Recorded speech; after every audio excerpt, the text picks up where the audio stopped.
Hey, this is Buff Bagwell, and you're watching the Card Subject Change podcast. Check it out. Welcome back to the show! Welcome back to the show!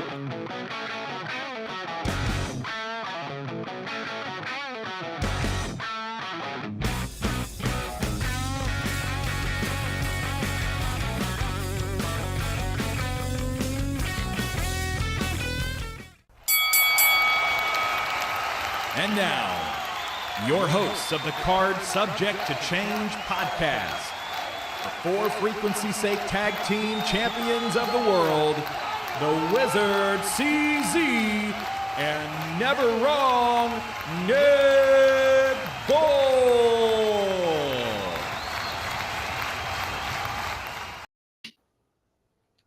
Hello, everyone, and welcome back to another exciting episode of the Card Subject to Change podcast, the podcast by the fan, for the fan. Of course, I am your host, Never Wrong, Nick Bull. Thank you so much for joining us. We are powered by Lopez Pizza, built by Durham Remodeling, and colored by Ryan Allison Tattoo. Of course, we are coming to you loud and clear, live and in living color on the For Frequency's Sake podcasting network. So glad that you are here to join us. Episode 226, our little corner of the world, talking wrestling in the way that we do. And I couldn't do this alone. I've got my tag team partner with me. He is one half of the For Frequency's Sake Tag Team Champions. I will have him read whatever is underneath his name because it's too tiny for me to see. He is the one. He is the only. He is the Wizard CZ. Wiz, what is under your name? That's way I went a little different. I got inspired by Joe the Show Winkle, who changes his name every show that he does. I am the certified shoot wizard, the Wizard CZ. I do have the certificate to prove that I am indeed a shoot wizard, unlike our friend over at the Confusion podcast, Rob Kammerer. Shout out to Rob. He doesn't have a certificate, huh? No, he's a fake wizard.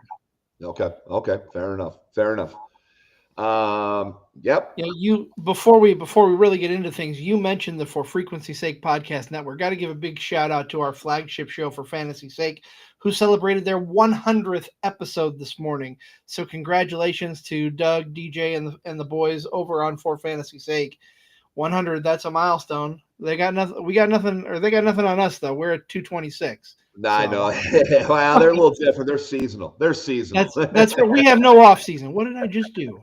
I didn't mean to do that. Oh, what's up? I'm pressing stats from week 1 of football. I don't know what's going on. You're throwing different things at us here, but no. It's been a long week. We've got wrestling always going on. You went to a wrestling show last night, and it seemed to and that the stars aligned. It coincided with kind of where the direction our show is going today. Very much so. I am excited to bring in our guest. We had our 7th pre-show podcast party with Absolute Pro Wrestling last night. Zach Takis and I brought in the fans and hyped up the show. And I think Zach and I may have willed this into existence because we both have this gentleman on, and this is the Cole Cannon Victory Tour, as he is the new Absolute Pro Wrestling champion. Let's bring him on in. Cole, how you doing today, buddy? Couldn't be better, Zach. I couldn't be better, man. I mean, look at it. Look how beautiful it is. I better put these on. I got to put these That thing's pretty bright, but it looks great. And it doesn't look good thing. It's a good thing you're on a screen and not sitting next to Nick, because he'd be. That's right. I'd be grabbing that thing. No, absolutely. Hey, it is beautiful. And what we're going to talk about that beautiful gold championship here in a little bit. But first time guest in the studio, I'm going to ask you the same question I ask everybody else, Cole. Why pro wrestling? What was it that Let me sit this thing down. It's kind of heavy for my shoulder. I got you hooked. Man, well, as a kid, always a fan. You know, we all start the same way. I grew up kind of at the tail end of the Attitude Era and into the Ruthless Aggression era. So, like, Stone Cold had a big influence on me when I was a kid. I got to see John Cena from the start, to now. So guys like Cena, Orton, Edge, the Hardys, just captivated me when I was a child. And I followed it pretty much all the way up until high school, and then high school happens, girls get in the way, sports get in the way, you kind of lose sight of that. But later after I graduated high school and stuff, I kind of rediscovered wrestling when I found out that there was a network where I could go back and watch everything that's already happened. So I just dove right in, started watching old pay-per-views, old WrestleMania, seeing everything that I missed. And then I just like when I was a kid again, it just grabbed me and pulled me in and started going to some indie shows in Iowa. I never realized that the indies were like a thing. So I started going to like Revolver shows when they'd run here in Iowa. And I'm just like, man, I feel like I could do this. And I searched around for schools to see, what's out there, what's close, what's the cost. And luckily I've, been 2020, I found Impact Pro Wrestling, and, I had a little extra money coming in from the government because of the stimulus checks. And I'm like, well, what better way to spend this on than, chasing a childhood dream. So, 5.5 years later, here we are. And you just answered my normal follow-up question about what brought you into the business. So I'll play off of something you said earlier. You said you've been watching since the beginning of John Cena. Mm-hmm. Now that we are nearing the end of his career, getting close to that last match, who do you want as his final opponent? Oh, personally, if I had to have it my way, it'd be somebody like Edge, or The Miz would have been another good one. I've always been a big Miz fan. I feel like that guy's super underrated and underappreciated. Amen. But based off of, we already got our last Randy Orton match, was that this past May. We have already seen that. But like when I think of John Cena's rivals, it's Randy Orton, and we've seen that. It's Edge. I mean, Edge was always there. No matter what, it was, Edge was always a guy that was either right behind him or right in front of him. So if I had it my way, that's where I would go. I don't know if we're going to get that lucky, but, the powers that be know more and know more than I will. So that's fair. I know we're kind of eyeballing Gunther to win this tournament. So yeah, that's where they're headed. Which, hey, that'd be great too. Seeing kind of a different style, seen as kind of a very, technical but more basic pro wrestling, as opposed to where Gunther's really like physical, gonna beat you down. I think that'd be a good match. So I look forward to seeing wherever they go with it. I do too. Oh, Clint died. You know it's a big deal when Clint dies in the building or checks in on your podcast. So we are very appreciative of that. Thank you so much, Clint Dye. That's right. And I'll shout out Clint for providing the picture that we changed on the graphic with the champ holding the belt today. That was very cool having the ability. Definitely helped out. Clint came. He always knows how to get my good side. Always knows how to get my good side. Talking more about this John Cena thing. I think the biggest gripe or complaint that people have had is WWE's handling of it. But it seems like the last week and a half, 2 weeks, it's kind of like the old procrastinate. Oh shit! Now the assignment's due. We got to get something done here, and they're figuring something out. So this tournament at the end is a good idea. It's going to showcase people, whatever. But I wish they would have handled his whole retirement thing like they're doing these last couple of weeks. Yeah, I just some of the things that he's done, in this last run, like the heel turn that everybody kind of had always talked about wanting. I think they kind of didn't go.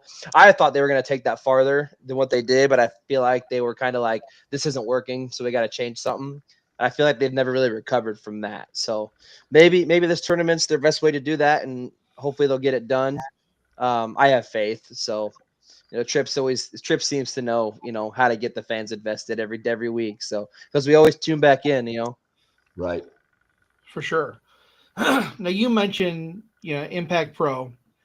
Got to talk about what was it like going into training, stepping into that ring for the first time to learn the craft? Well, I'll be honest. The first time I stepped in there, I was actually visiting a class, and TS Aggressor was the one there, and he was kind of showing me the ropes, and just being able to stand in the ring. I hadn't even signed up for it officially. I was more just like a visit. And as soon as I stepped in the ring, and I'm just like, yeah, this just feels right. This is something that I need to do. And when I did show up for my first day of actual training, the first thing I did is I looked around at who else was in the class, and I was like, who's my biggest threat in this class? Because I wanted to be the best in the class. So I was like, who is the best guy in this class? If it's not me, who's my competition? And there was a couple guys in there. And out of everybody in that class, I'm the only one that has continued to wrestle for the last, ever since we finished training. A couple people kind of just stepped away. It wasn't really something that they wanted to pursue fully. One person stepped away for a medical reason, and I know he's still trying to claw his way back in, and I have faith that he will. But yeah, I mean, I was kind of the last man standing for a long time. So, when I was in there, it was always, okay, I need to be the best. So I'm going to go at the person who I think is my biggest competition, and I'm going to, outperform them. And so far, I think I've done that. Oh, without a doubt. And I love, I love watching you work. I've watched part of the descriptor that I'm putting out there. You are the perennial. What was the word I used? Well, okay, I'll skip perennial because I don't remember the word I used to describe without looking. But you have been a thorn in the side of APW with your work over the last couple of years. I want to talk about that. Have you always played heel? Do you like heel more than being a face? At the beginning, I didn't know what I wanted to be.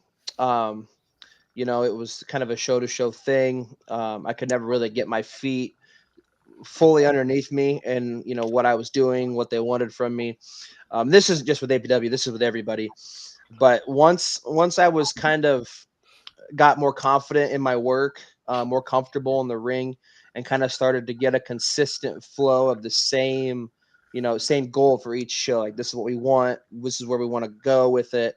When I had those guidelines, it was more just like, okay, now we got the assignment. Now let's finish it. Let's make it. Let's ace this sucker. And one of my biggest things is I like to ask for forgiveness before I ask for permission. Okay. I like that. So far, there's only been one time where it's kind of got me in a little bit of hot water, but I never let that stop me. I never let that slow me down, because I think the most genuine things to really get people involved are the things that you just think of off the spot. If you think if you have to think about it a little bit, maybe you don't do it. But I just kind of let it rip, because it's either that's just who I am. I'm not going to sugarcoat nothing. That's how I am in real life too. Like, I don't have time for people that are lazy, don't want to do the work, whatever. I don't have time for that. So is how you see me in the ring.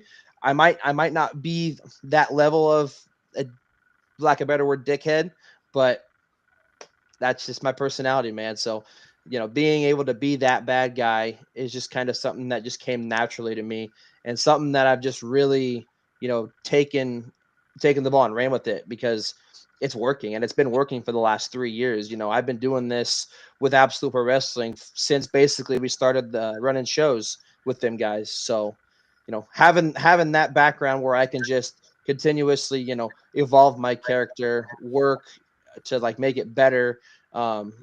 It just makes it so much more fun. So, And particularly in Waterloo, unfortunately I don't get to many of the other APW shows in Algona and Des Moines. That's a little bit of a longer drive for me, but especially in Waterloo, the crowd just that's that being kind of our central. We run most of our shows there. And a lot of those same people come to every show. Like, we see the same people, every month, and they're just as much involved in these stories as we are. They're there, they're seeing it. They've picked their favorites. They picked the guys that they hate. And we're lucky enough that, with Prentice and the Shank allowing us to really, build off that. they hear what the crowd likes and what they don't like, and they're doing things, putting things in the right places to where it works and people are invested and they want to come back. They want to see what's going to happen next. It's like we have our own little community of people, like that their weekly television show is coming to our shows in Waterloo every month, booing the bad guys, cheering the good guys, and just seeing what's going to happen. And that's the best part, because that's what keeps people coming back. And I think it's really cool. Zach and I were talking about this last night, that the mayor of Waterloo, the current mayor of Waterloo, attends shows. Mm-hmm. That's fantastic. And I gotta say something about that mayor. I called him out about 2 years ago for a match, and he's been ducking me ever since. I wanted to face him one-on-one, and if I won, I got to be the mayor of Waterloo, but he won't reply back to my messages. So, well, we'll get on that. See if we can get him to respond. I'm sure he might find this podcast at some point. So you never know. You never know. I hope so. We're chatting here with Cole Cannon. This is the Card Subject to Change podcast by the fan for the fan. Of course, we're powered by Lopez Pizza, built by Durham Modeling, and colored by Ryan Allison Tattoo. I want to get back to something that Cole said a couple comments ago, and that was, your ring character is you. People say when a character's working or a gimmick is working, it's that person turned up to 11. That's kind of what you said, and you hear that a lot. But when people have success, it's that that's just them at 11 comment, and I thought a lot about that when you were talking about that.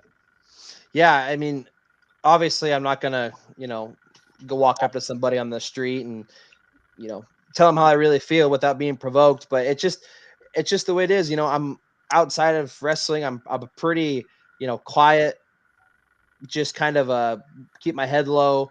But I'm not gonna deal with anything. Like I'll face everything head on, confrontational. Like I don't care. I just have that. I don't have that I don't care attitude, because when it comes down to it, there's only about 3 people in this world that matter in my day-to-day life, and that's me, that's my wife, and that's my daughter, and actually the 4th of my unborn son. So if it's not those, like, I'll fight to the death for I'll take anybody on. I don't care. But there's just those 4 people. That's all I care about, man. That's all I care about. So I take that fuel and I turn that up, like I'm defending my name and my honor, and that's how we get there.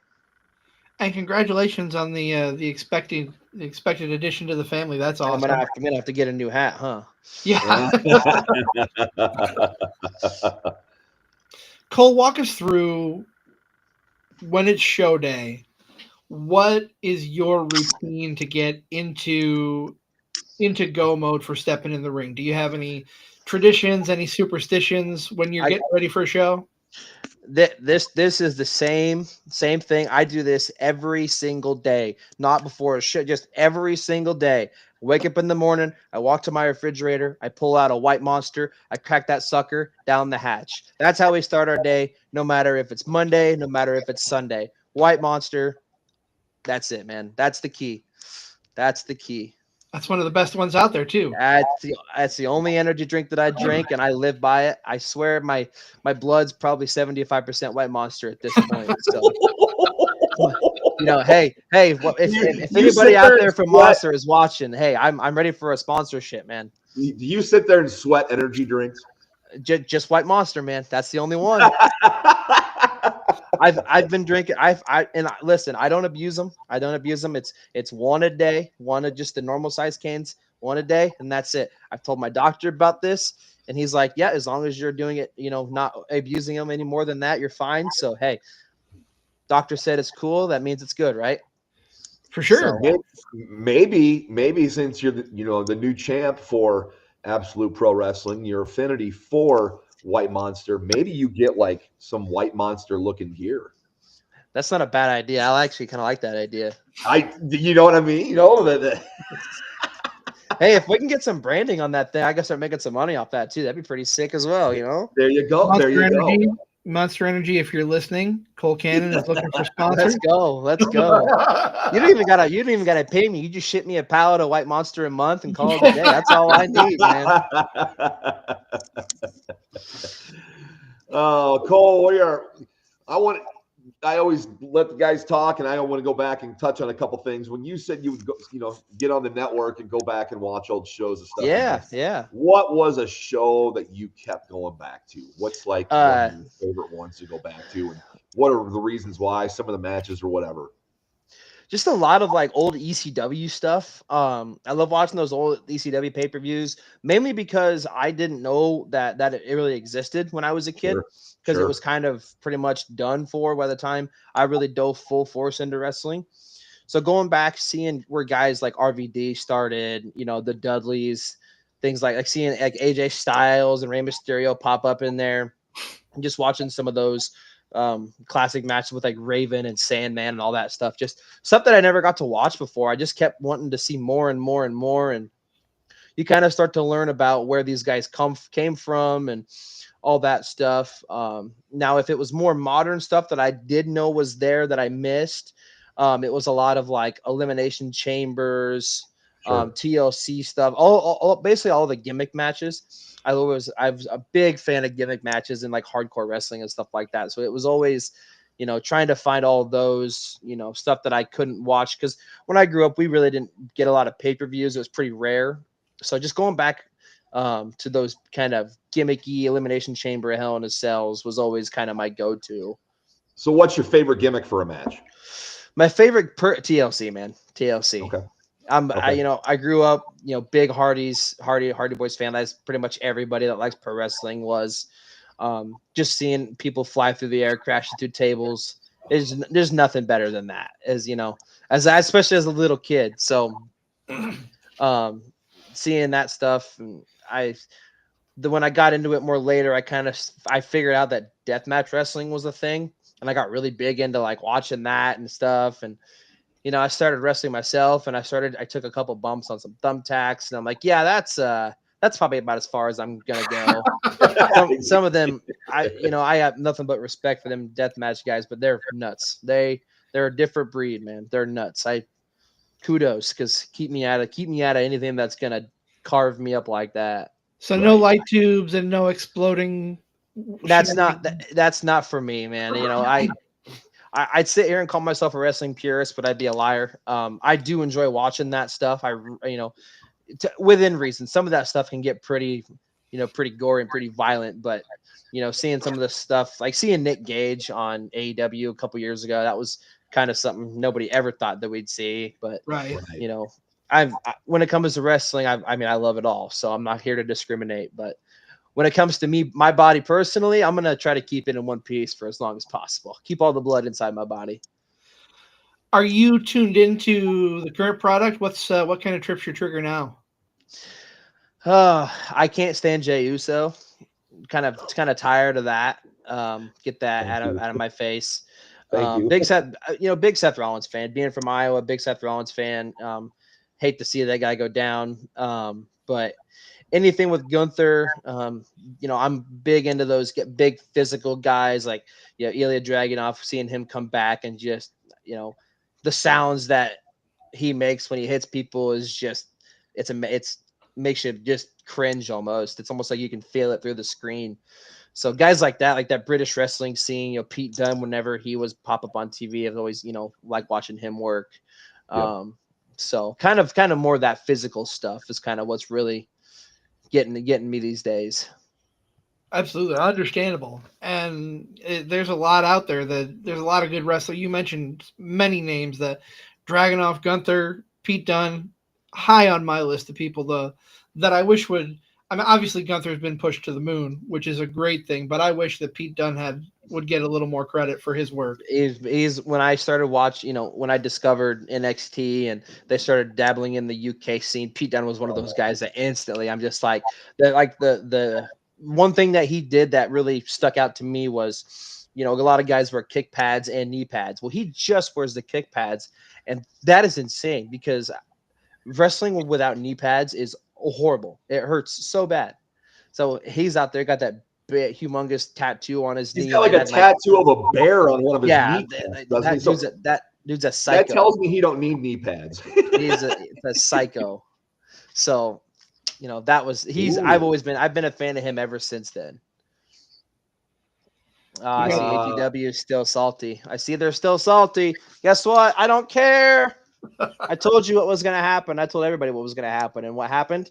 I beat them. So you're going to have to live with it because this ain't going anywhere anytime soon. Sorry, guys. I think I just lost you a follower, but Absolute Pro Wrestling, they can eat it. That's okay.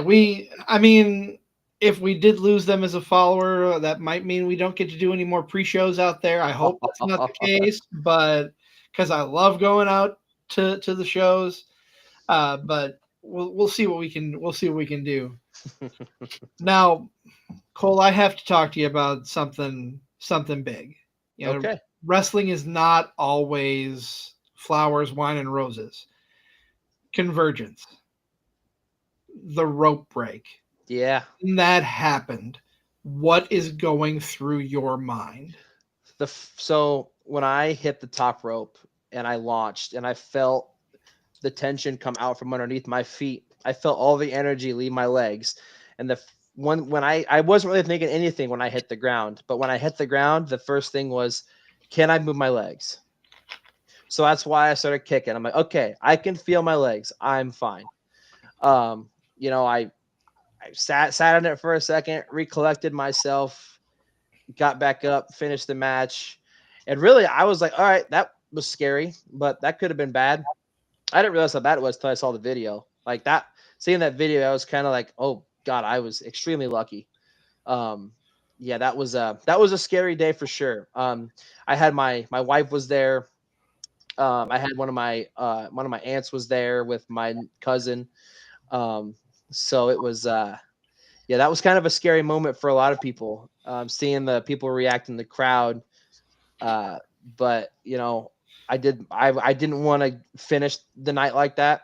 So I'm glad that I really wanted to finish with what we had, because Ryan or Leo Santelli, he's a good buddy of mine outside of the shows. So wanting to finish and, put on a good show, for that show for his boy was really important to me. So I'm glad that we were able to actually get through.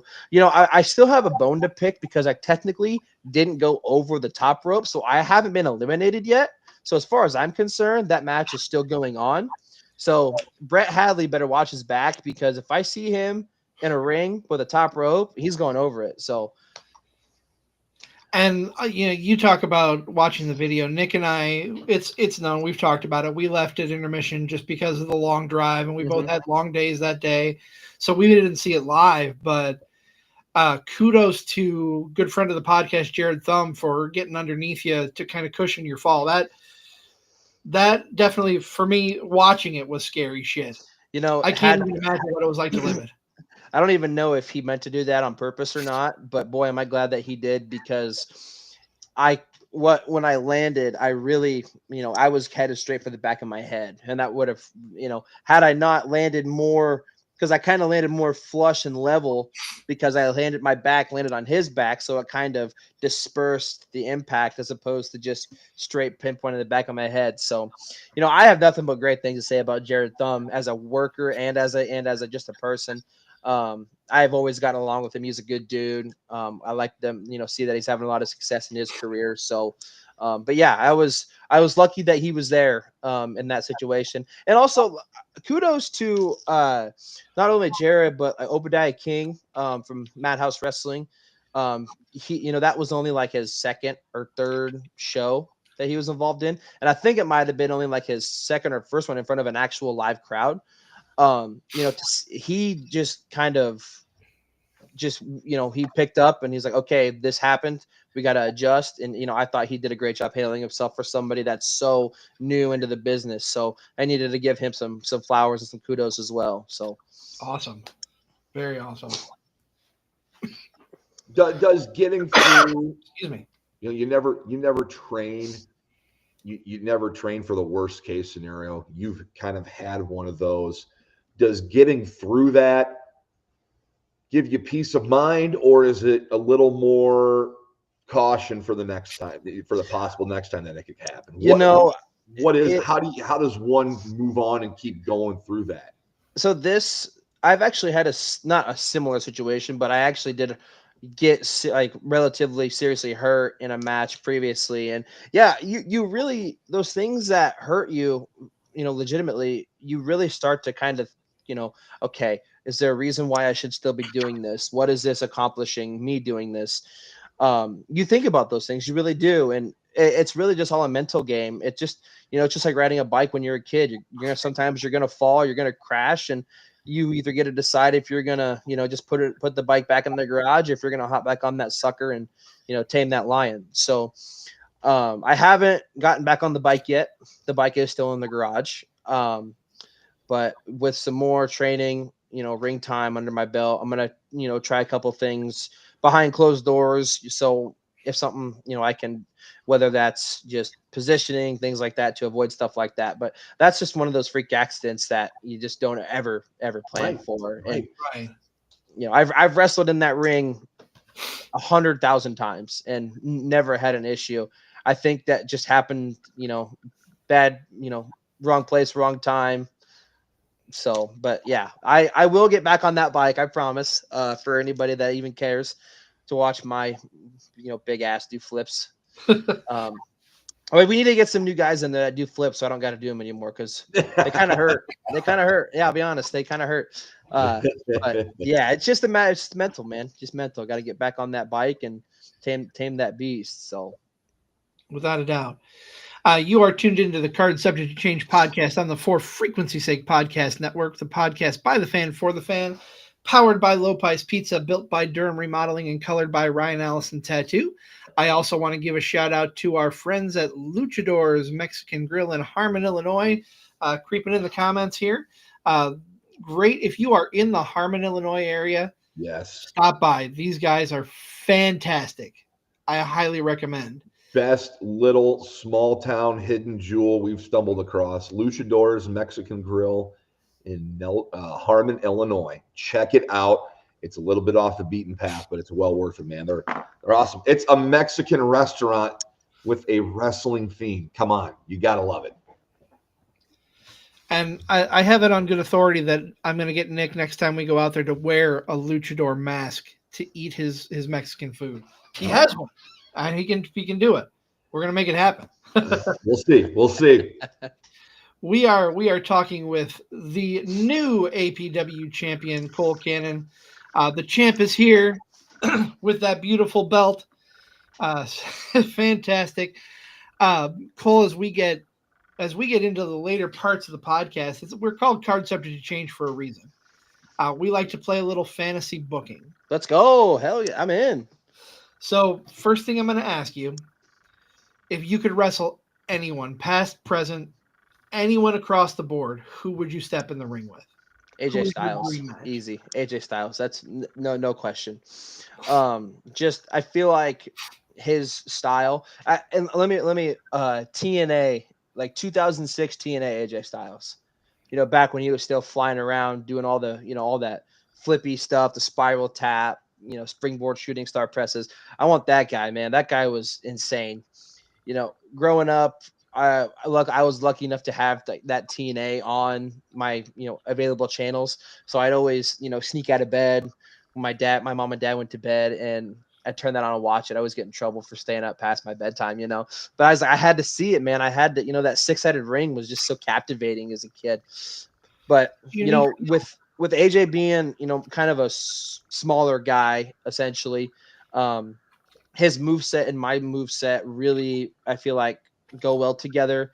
I'd be a good base for him, and could really I love taking bumps. I love being the bump guy, doing crazy stuff. So yeah, AJ Styles would definitely be one guy. He'd probably be the top of my list, because he's always had to fight and prove that he really is one of the best to ever do it, and I don't think that's even debated anymore.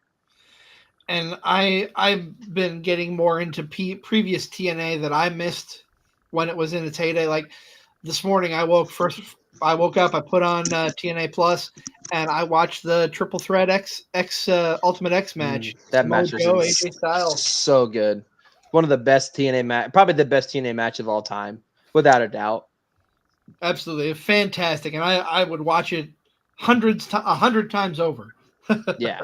Those guys, all three of those guys are, just people that everybody should watch and study and take things from, especially Christopher Daniels, dude. That guy never really got, everything. You're right. That He probably doesn't get enough deserved. love. He doesn't get enough love. Just he was everything that he does in the ring. It's so smooth. It's got a purpose. It looks physical and real. And man, yeah, he's awesome. Love him. Looking through the history of wrestling, if you could insert yourself into any story or any match, where are you putting yourself? Ooh, that's a good question. Any story, any any match. So, the COVID Money in the Bank ladder match that they had at the WWE titles. Okay. That whole thing, that whole idea was awesome. That was such a good, good call by them. I mean, because the pandemic, it sucked. We all know it sucked. Yes. For everybody involved in wrestling. But that was one of the things I remember because it was just so different. Like there's people like wrestling in Titan Tower. I just thought that was such a cool concept, and all the fun things they got to do, like sending somebody up the elevator. You bump them, throw them in the elevator, send them up. And like that was so much fun. I could have done without the throwing people off the side of the building. Right. Because Didn't Rey Mysterio and Malachi Black die that night? Allegedly. You scratch that out.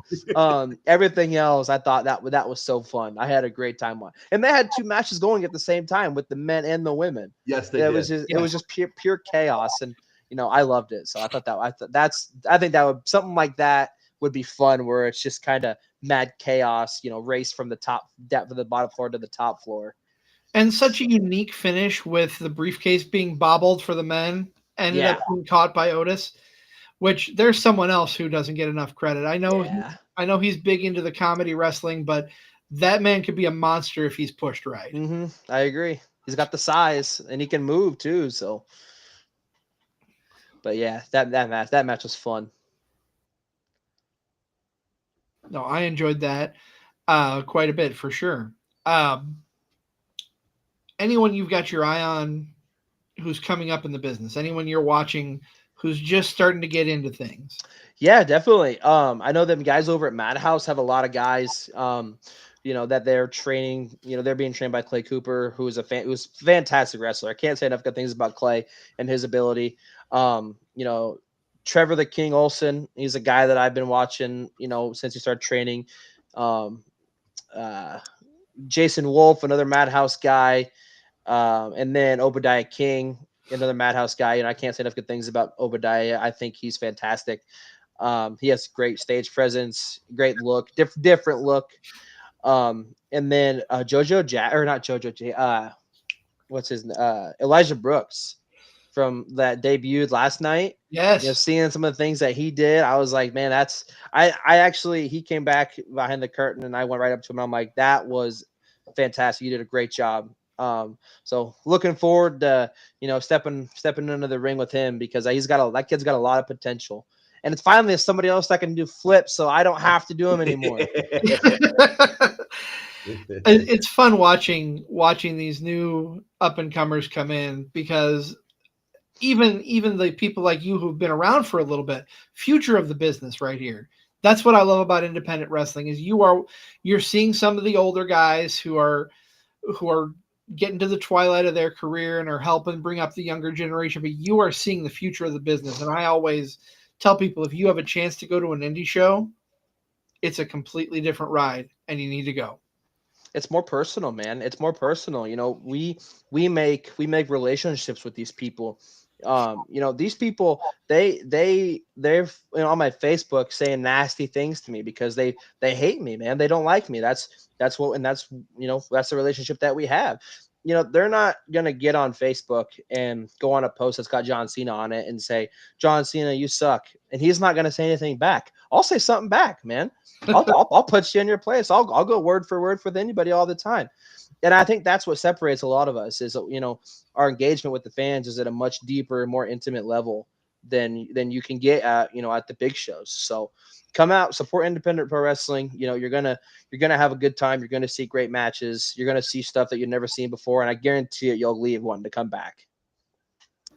Where does Cole Cannon see himself in 5 years? You're theoretically about 5.5 years in.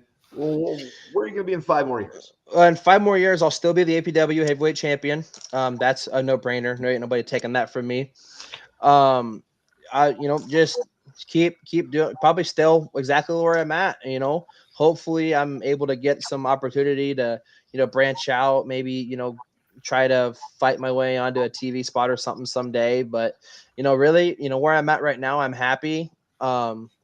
I get to do what I love. But I still have time to, be at home, be a dad, be a husband. There's nothing more important than my family. So wrestling is always going to take second behind that. So being able to have a good balance where I can, do what I love, but also be with who I love, at the same time is good. So kind of right where I'm at, but still want to be I still want to be the champ. I still want to be at top of the card. I want to be in the main events. I want new guys to come in and say, I want to wrestle him because he's been around. He knows. I'd love to get a couple of, names under my belt, like, get some guys that wrestle on TV currently or guys that used to wrestle on TV. I really want to get some of those under my belt.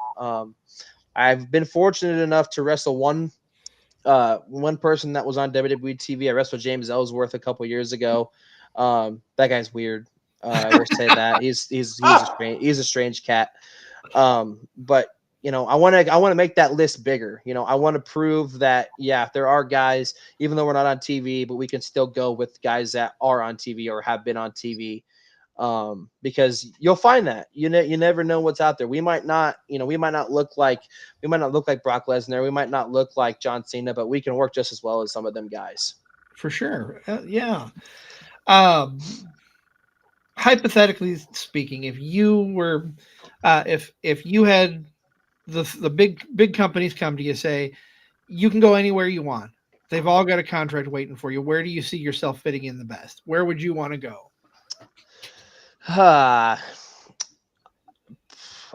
If you would have asked me a couple years ago, I probably would have said AEW just for the freedom. Everybody would expect everybody to say WWE just because that's top of the line. But there's so much uncertainty there. If I could pick anywhere, I'd probably go to TNA.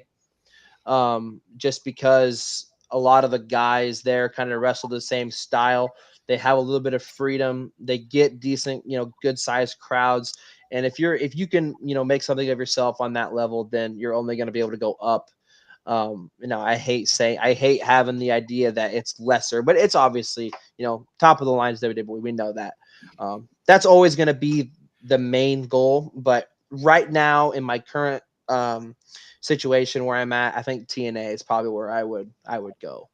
I could see a lot of good matchups coming out of that if you were in TNA. I've always been a big Rascals fan. Like, Trey Miguel, Desmond Xavier, Zach Wentz, even Myron Reed. I actually got to work out with Myron Reed once. I did a seminar with him, got to chop it up with him a little bit. Super good dude.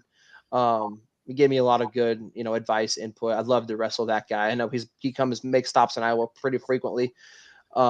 So getting, and they got guys like James Storm popping in and out of there. James Storm is another guy that I'd love to work. But yeah, the Rascals are definitely like the top of like that TNA list. So would you put yourself in the X division then? Yeah, I probably have to just to start, because seeing where guys that used to wrestle in the X division and seeing what they have accomplished, just that long lineage of talent that have come through there with like Samoa Joe, AJ Daniels, DJ Z back in, the early, like late 2015, Frankie Kazarian is another guy. Just so many people have come out of that and gone on to have massive successful careers elsewhere. So, and being able to, if I were ever to be able to hold the X division title, that'd just be like a little kid goal. Like, man, I used to watch guys fall off ropes suspended above the ring in the Ultimate X matches, and now I got that title. That would be so cool. But That would be cool. And then maybe you could go around talking about how you're not going to do flips, even though you are the X Division champion. Hey, Samoa Joe did that, man. He was just in there beating people down, Yes, he was. putting them to sleep. Yep. So Cole, as we're wrapping up the show, we always ask, where can people find you in the ring coming up, and where can people find you on social media? So for the rest of the year, I am actually done. I'm done until I think we have some shows coming up. Let me check my schedule here, but I know APW has some outgoing shows coming up that I hope to be a part of. I'll definitely be in Waterloo in March. Don't know who I'm going to defend my title against, but I'm assuming I'm going to have to because Jason Prentice has it out for me. On socials, I am on Facebook at Cole Cannon. Just search Cole Cannon. I'm up there. My Twitter, I don't really use Twitter that much anymore because Twitter is kind of boring and it's just all political, and I don't care about that nonsense. And then you can find me on Instagram. It's actually at my shoot name. It's at Tanner Briggs 1996. I don't really post a lot of wrestling stuff on there. Mainly just Facebook. That's kind of where I seem to get all my traction on my feed. You can search my YouTube channel, Cole Cannon 24. I try to post matches as much as I can on there if I can get footage and stuff like that. So, just keep your eyes out for APW shows, and I'm sure I'll be front and center because they're gonna have to put me on there with whether they like it or not. But yeah, that's pretty much it. Yeah, you mentioned your YouTube channel. Any particular matches you want people to focus in on? So one of my first matches was against Jimmy Wild. It was actually my first match in front of a live crowd, and it was probably one of my better matches. And that's a testament to how good Jimmy Wild is. He made me look like a freaking superstar. That guy's fantastic. I don't know if you guys have gotten a chance to talk to him, but he's awesome. I got some matches up there with Bryce Jordan, a couple of them. Bryce has been a guy that I've always liked to wrestle. We always have a good chemistry in the ring. Those two guys. And if you really want to dig in, go back, and if you haven't seen it, go back and watch the first APW show, the tag team match between Du Bois, Bryce, and Shank versus me and Damian Saint. That match, I think, really set the tone for the trajectory that APW was going to go on. That's probably what I'm going to do as soon as I'm done getting everything uploaded. That match sounds fantastic. I love all those guys. We did some stuff. Oof, man, I felt them the next day. I'm really proud of that because I think that really kind of gave the people like, oh my God, these guys are nuts. Like, I got to come back and see this again. And I think that match alone hooked a lot of people. I can understand it. I'm excited. I'm gonna seek that out as soon as I get everything posted when we're done here. All my APW matches are on the Apprentice Wrestling Network, or US. I can't remember if it's USA Championship Wrestling, but you just search Absolute Pro Wrestling. A ton of my matches will be on there. Check them out. Share them, like them. Subscribe to APW's social media's accounts. We need to get as many eyes on this as possible because what we got going is really special. So big time. Well, Cole, I want to thank you for coming on. This has been a lot of fun. I'm glad we got to talk to you, and on the first stop on the Cole Cannon Victory Tour. We'll give a little shout out to our friend Zach Takis over at Shotgun Wrestling Radio. I know you're sitting down with him later in the week, so looking forward to hearing that. As for me and Nick, as for me and Zach, I'll start there. We've got an early edition of Wrestling with Fitness coming up on Tuesday. We're talking with the Diamond Standard of Color Commentary, based out of California, Mr. Doc Haywood. He will be on with us this coming Wednesday, which we didn't want to bump into Thanksgiving. That's why we're doing it early. And this is our actual last show of 2025. We will be back in January following this one. And Nick, I feel safe to announce this here. We talked with our good friend Joe the Show Winkle, and we've talked a lot about AJ Styles on this show. We are reviewing AJ Styles versus John Cena on WrestleBacks December 2nd from SummerSlam of 2016. I'm super excited for that one, Nick. How do you feel? Yes, and it's been quite a while since I've seen the match, and all this talk of AJ Styles, how he wants no retirement tour, just wants to retire whenever it happens next year. So, yes, it's been a while since I've seen the match. I enjoyed it when I saw it, and I'm looking forward to going back and tearing it apart. I just can't wait to see him beat up John Cena. Well, we will be back next Sunday here for Card Subject to Change. Not sure what we're doing yet. We're still in the works on talking that out. But tune in next week. Tune into Wrestling with Fitness on Tuesday. For my tag team partner and co-host, Mr. Never Wrong Bull, I am the Wizard CZ, the only shoot wizard in professional wrestling podcasting, by the way. This has been Card Subject to Change. Everybody go out and enjoy your wrestling week. We'll see you next time.